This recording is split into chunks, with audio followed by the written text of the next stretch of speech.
प्रिय विद्यार्थियों, आप सब कैसे हो। मैं ईश्वर से रोज़ मनाया करता हूँ कि आप स्वस्थ और खुश रहें, आपका भविष्य उज्ज्वल हो, समय का सदुपयोग करें।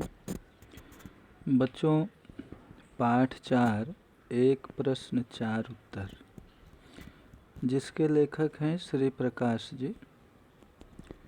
तो कल इसका सारांश बताया था। लेखक को चिंता है कि हमारा देश सब कुछ होने के बावजूद उन्नति नहीं कर रहा है। तो होमवर्क में भी सारांश भी बताया था और होमवर्क में दिया था कि घर पे कम से कम 2 बार पढ़िएगा। तो स्वाध्याय में कुल 4 प्रश्न दिया है। तो केयरफुल होकर के पहला प्रश्न, दूसरा और तीसरा ध्यान से सुनिएगा और समझिएगा। स्वाध्याय का प्रश्न नंबर 1 है, निम्नलिखित प्रश्नों के नीचे दिए गए विकल्पों में से सही विकल्प चुनकर उत्तर लिखिए। ऑब्जेक्टिव टाइप का प्रश्न है। पहला प्रश्न, प्रत्येक नागरिक को पूर्णतः लगन एवं निष्ठा के साथ कार्य करना चाहिए। 4 ऑप्शन है, आ, बा, का और डा। तो पहला ही करेक्ट है, ईमानदारी। प्रत्येक नागरिक को पूर्णतः ईमानदारी, लगन एवं निष्ठा के साथ कार्य करना चाहिए। पहला ऑप्शन आ करेक्ट है। दूसरा प्रश्न है, वृद्ध ईसाई पादरी ने क्या कहा? आ, बा, का और डा। तो डा करेक्ट है, तुम लोग अपने काम में गर्व नहीं लेते। वृद्ध ईसाई पादरी ने कहा कि तुम लोग अपने काम में गर्व नहीं लेते। तीसरा प्रश्न है, भगवान की मूर्ति की स्थापना करने के बाद 4 ऑप्शन है, आ, बा, का, डा। तो आ करेक्ट है, भगवान की मूर्ति की स्थापना करने के बाद उनके कहे अनुसार चलना चाहिए।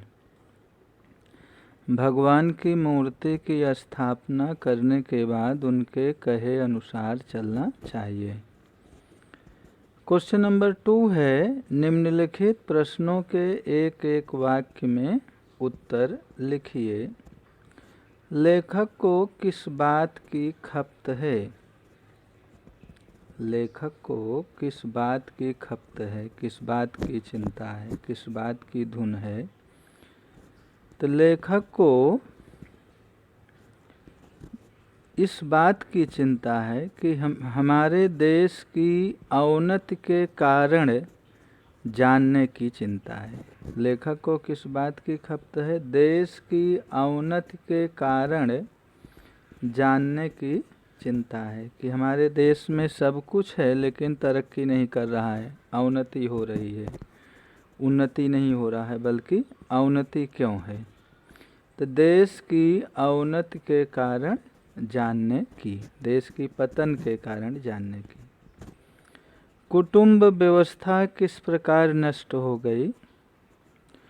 गुणी बड़े बूढ़ों द्वारा अपना ज्ञान अपने पुत्रों को ना देने के कारण कुटुंब व्यवस्था नष्ट हो गई। वापस सुनिएगा और केयरफुल होकर सुनिएगा, समझिएगा। कुटुंब व्यवस्था किस प्रकार नष्ट हो गई?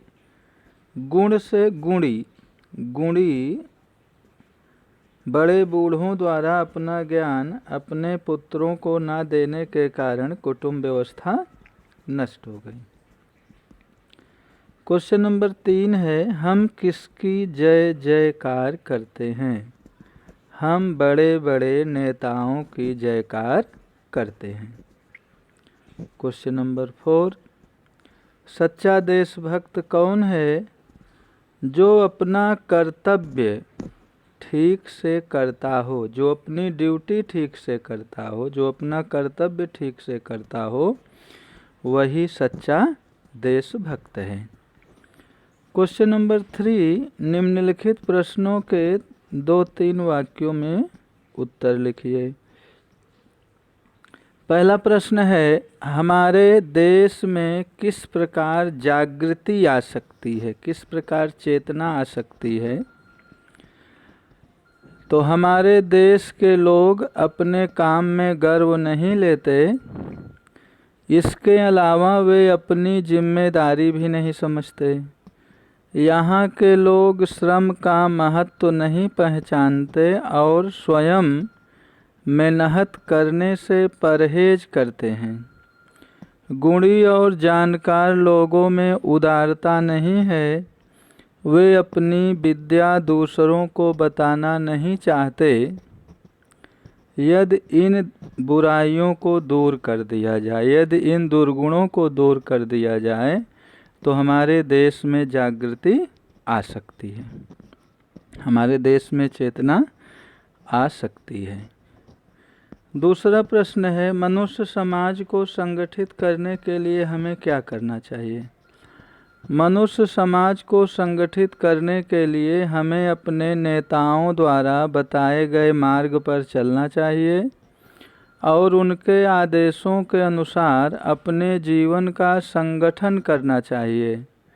हमें इस बात का ध्यान रखना चाहिए कि हमारा कार्यक्षेत्र चाहे छोटा हो या बड़ा, हम अपने हर काम ठीक प्रकार से करें। इससे हमारा व्यक्तिगत जीवन संगठित होगा। हमारा व्यक्तिगत जीवन संगठित हो जाने के बाद मनुष्य समाज अपने आप संगठित हो जाएगा। क्वेश्चन नंबर 3, तुम लोगों में उदारता नहीं है, कथन का आशय स्पष्ट कीजिए। ये बहुत महत्वपूर्ण प्रश्न है।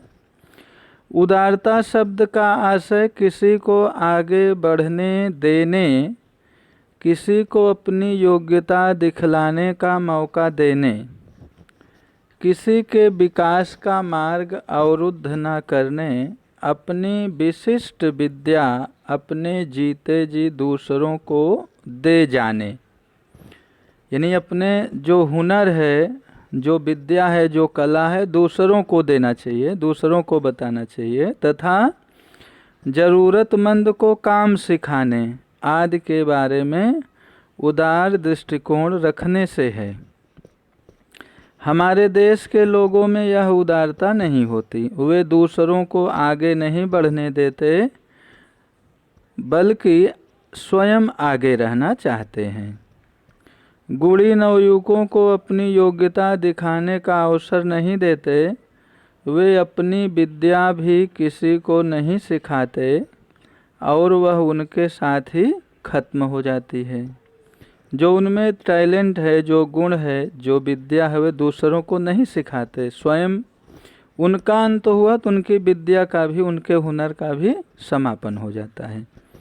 इससे देश और समाज का बड़ा नुकसान होता है और लोगों को उपयुक्त अवसर पाने से वंचित रह जाना पड़ता है।